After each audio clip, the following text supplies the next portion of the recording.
let's elaborate on that, and let's continue here.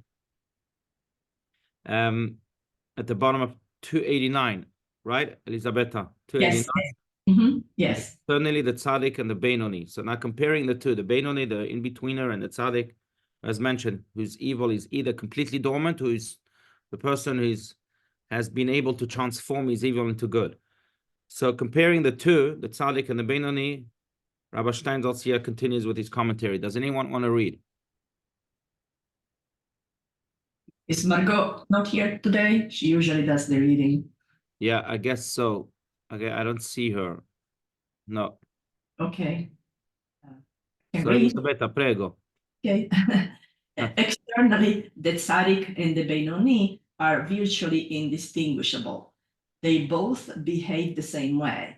Internally, however, in the inner structure of their souls, they constitute two very different beings.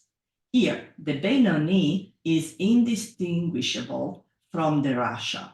The same array of forces exist within the two. The Beinoni can be a great and holy man by virtually any objective standard and even by his own internal measure. But he can never allow himself to regard himself as such because he must never lower his guard in the struggle with his animal self. Right. It's an important note because, again, it speaks to the very depth of who we are. But the Beinoni is distinguishable from the tzaddik in two manners. In an external manner is indistinguishable because they both are living a divine, purposeful life. They both are committed to Hashem completely. They both are asking the question of what is in me for it, not what's in it for me. They're not self-oriented, they're other-oriented. So they are both completely indistinguishable on the outside because they are divine beings living a divine purpose. But on the other hand, on the inside, there are two major differences. One is a matter of existence, of status, and the other one is a matter of being, of work. What I mean by this, the matter of status is that for the Beinoni, even though he's aligned with God, the Beinoni hasn't controlled his animalistic soul. Okay? Now, what this means, and that's number two, is that he constantly has challenges that are not necessarily apparent because he's in full control of his animalistic soul. But these challenges exist all the time. He's tempted all the time. He has materialistic or even other types of distractions all the time. The tzaddik, it's not even in his sphere. Now, because he has those challenges all the time, he's also he has to function differently. How so? By reminding himself that really he's never arrived. Rabbi Steinsaltz would often say that if you think you've arrived, you're lost. And that's a sentence that pertains to the Beinoni. He has to remember that in a split second, he can fall into the temptations of the animalistic soul because, again, he doesn't have full control. It's still there. He has full control of it, but it's still there, speaking to him, barking at him. Now, if we've mentioned, but I'm just reminded of Winston Churchill, who apparently writes that his entire life he suffered from depression. And he called it eventually he find a method to deal with it because he called his depression a black dog. It's almost as if he had a black dog walking with him wherever he went. Sometimes the dog was quiet and sometimes the dog was barking wildly. And so wildly that it really tempted him to even throw himself off a ship, as he puts it one day, to commit suicide. But he eventually understood that it's just a black dog, it's not him. And he's walking with it, but it's not him. It doesn't define him, and therefore he needs to have control over it. I would use the same analogy for the Beinoni. The Beinoni is someone who walks with a black dog all the time, and that's an animalistic soul. But he also realizes that the black dog is not him, that he's in full control of it. And because he's in full control of it, he can also align himself with God and continue to fulfill his purpose.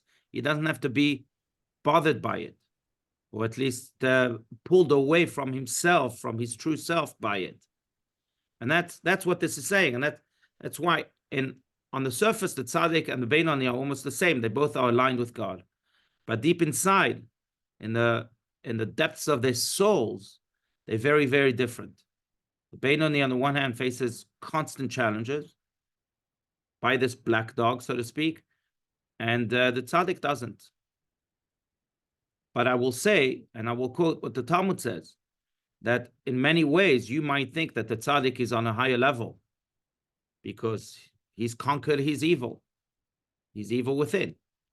But no, the Talmud says that which means that in a place where people who do teshuvah, who overcome their animalistic souls, stand, the complete righteous cannot stand. Why? Because they have to prove to themselves and to God, of course, each and every day that they're devoted to God.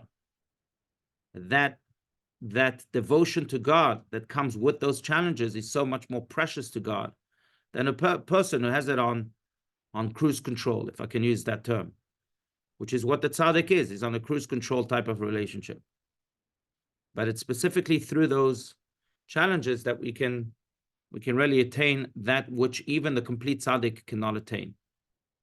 So we shouldn't be despaired or even bothered by those challenges, again, because they really make our value in the eyes of God much higher. You know, someone once came to complain to the Lubavitcher Rebbe that he has these challenges, again, the challenges of the animal soul, and that it's not fair. He tells the Rebbe, it feels like God has given me these challenges more than anyone else, and it's very hard for me to overcome them sometimes. And the Rebbe, who, by the way, yesterday was the 10th of Shvat, we celebrated 74 years since he assumed the role of the leadership of Chabad and the world movement and the world altogether, I would say. Really, I mean, I think the world without the Rebbe would have been very, very different. The post-Holocaust world that was downtrodden and wasn't in a right direction, and the Rebbe came and transformed it completely. Not only uplifted the world, but also gave it a sense of purpose, gave us a sense of purpose. But in any case, the Rebbe turns to this man who's complaining about his inner challenges, and he says to him, I have a question for you. Do you know anything about photography? He says, yes, I actually do. He says, let me ask you a question. Why is it that you photographers charge so little for pictures that you make, when painters, who are much less accurate than you are, charge a fortune compared to the photos that you sell?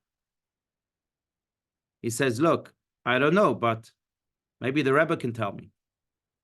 And the Rebbe said, oh, it's very simple in my eyes. Because a photographer, he takes a picture, he prints it, it's accurate, but really he didn't put his whole self into it. It didn't take time, it didn't take effort and take energy to create it. He pressed a button, printed it, maybe cropped it a little and designed it, and that's it. The painter, on the other hand, he puts his whole heart and soul into the painting, and he has his own challenges with the brush of the paint. And sometimes he can even make mistakes, but that's the beauty of the painting. And that's why the painting is so much more expensive. And he turns to this man, he says, well, God could have made us photographers, but there's no value in that.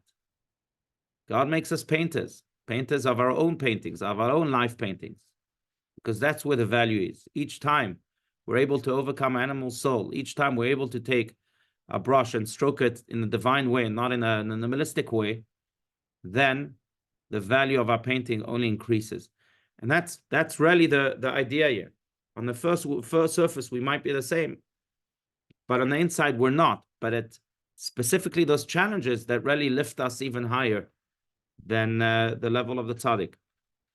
So that's the idea. But let's continue. I don't want to be, again, monologuing. So please feel free to speak, to share your comments and so on, disagreements.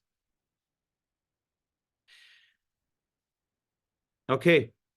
I don't know if you're mute. So if you're trying to speak and you're mute, you can unmute yourself. But otherwise, we can continue. All right. Do I continue or somebody else wants to read? Anyone? Anybody? Anybody else? Amy? No? Whoever. Okay. Okay. All right. The tzaddik and the Beinoni are not phases of one continuum, but two distinct states of being, like a road that forks into two different directions.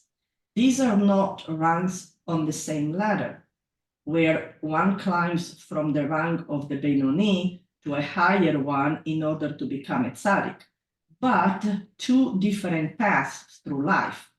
The importance of this book lies in its establishment of the state of Beinoni as an end in itself, to which one should aspire and regard as his goal in life. The Tanya tells us that even if we never achieve inner peace and tranquility, this doesn't mean that we have not attained anything. That even if we never achieve a full and decisive victory in the battle of life, we can still realize our objective in life, which is to maintain the struggle to the very end and not to give ground. Right. I think this is such an important idea about life itself, about the human condition itself, because here the Alter Rebbe, Rav Shneur Zalman of Leri, the author of the Tanya, really revolutionizes the way we think about life. You see, many fall into despair. They become frustrated. They live in misery. Why? Because they think that they are supposed to be type A, and their whole life they're type B. And what I mean by that, type A means the most righteous, the one in full control, the successful one within and without, the person who's, you know, as they say it in America, I hate that expression, but who's made it. And yet their reality is showing a different picture, right? And the Alter Rebbe here comes and says, no, that illusion that you have to be a type A in life is not a real one. It might be something that your teachers told you, and I would say in the most horrific way, the most defective way. It might be something that even your parents told you, that you have to be A, you can't be B. It might be something even society has told you, because that's the society we live in. It's all about results. What destinations are you reaching? What performance results are you achieving? But that's not the case.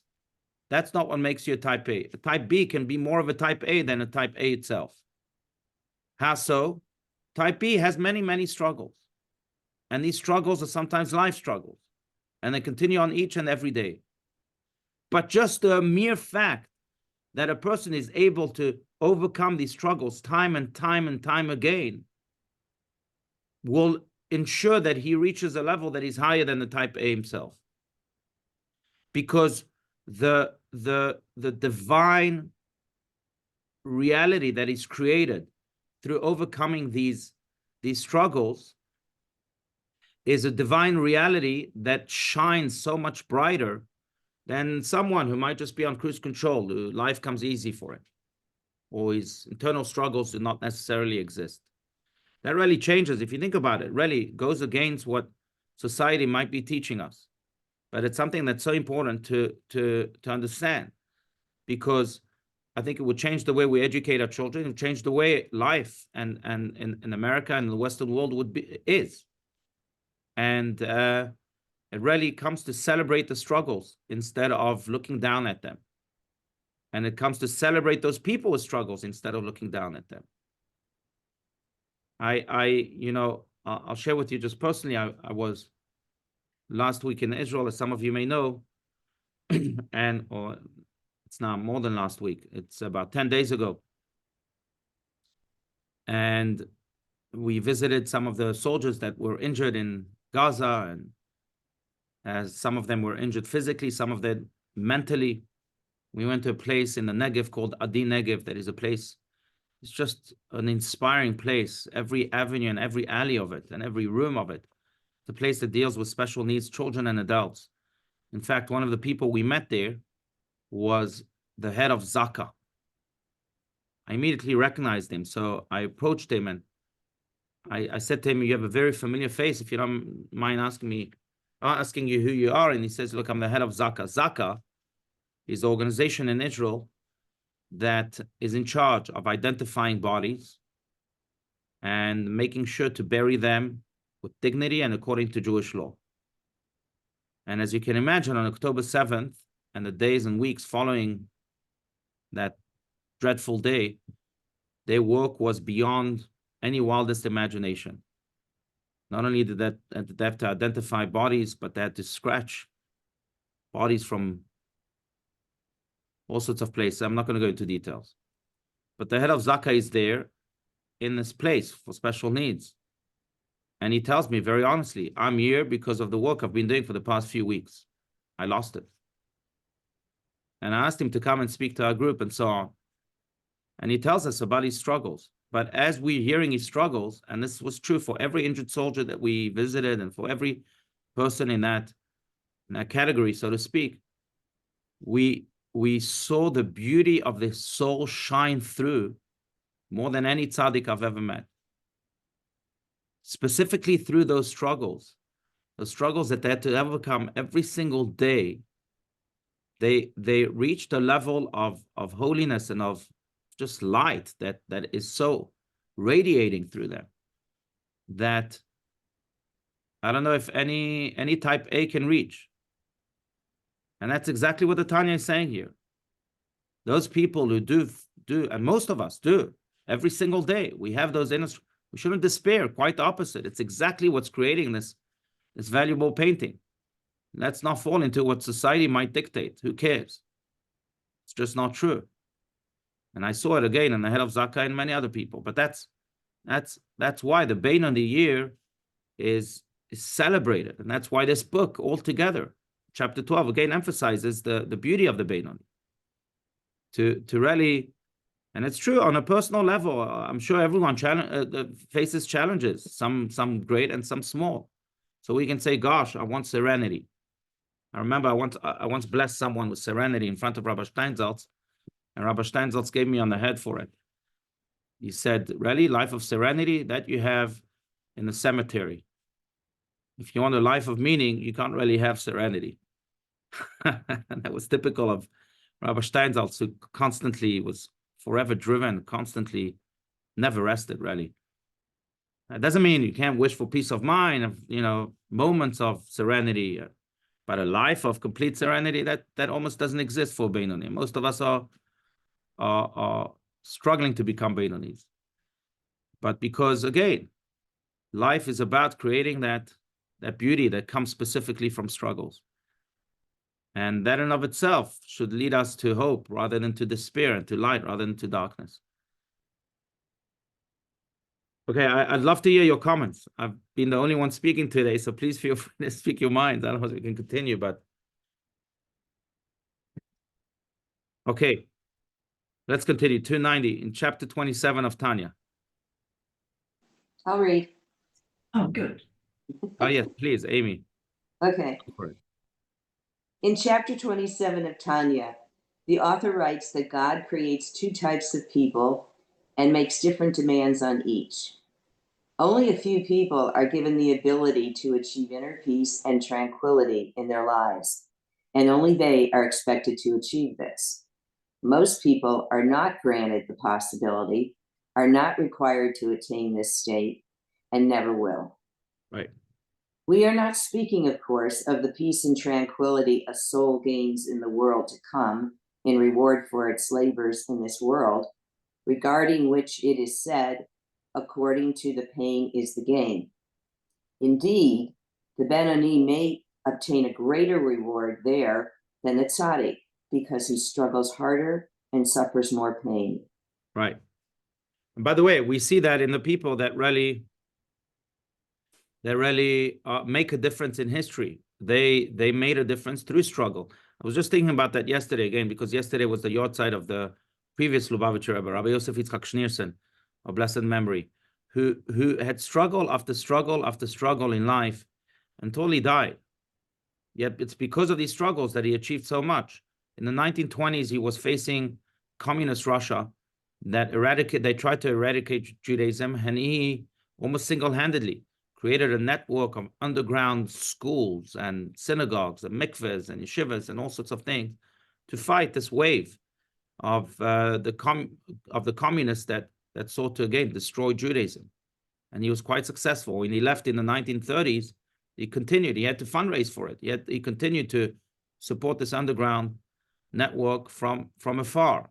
Then he faced the Holocaust. Then he came to America, and really at the very last second, the Nazis almost got him. But he came to America and he was able to rebuild his Hasidic dynasty. He didn't even have a minyan at first. But he went and he built schools everywhere. In St. Louis, in Worcester, Massachusetts, in Chicago, in New York, obviously, in all sorts of places. I don't know where he had the money from, and he writes that he complained that he was in debts all the time, but that didn't deter him. And it's specifically those struggles that really created this massive light in this world. And in many cases, that's true for our internal struggles.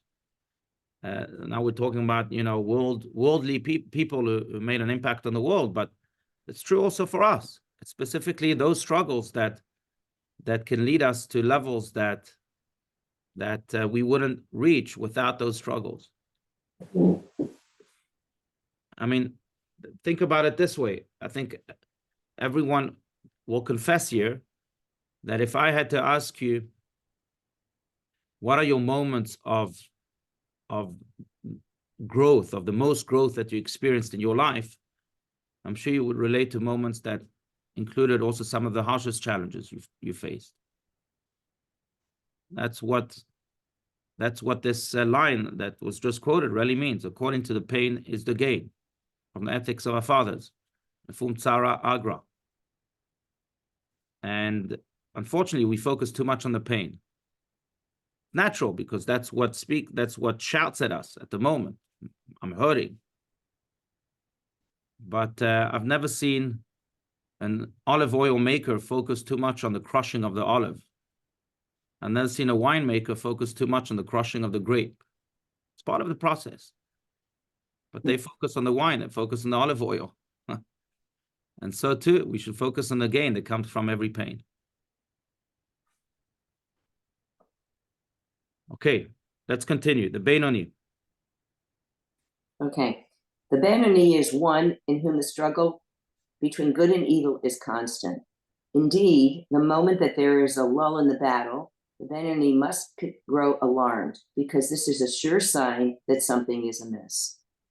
To the Beinoni applies the Talmudic rule that one should always incite the good inclination against the evil inclination. For him, the fact that evil is written within him against which he must struggle is not a negative sign, but an indication that he is a Beinoni in whom the existence of a struggle is a positive sign. Right. There's a story about, I think, the Kotzker Rebbe, Rabbi Menachem Mendel Morgenstern, who quoted the Talmud once, that a person should see the evil inclination as a sword that is hanging over his neck and constantly wants to chop off his head.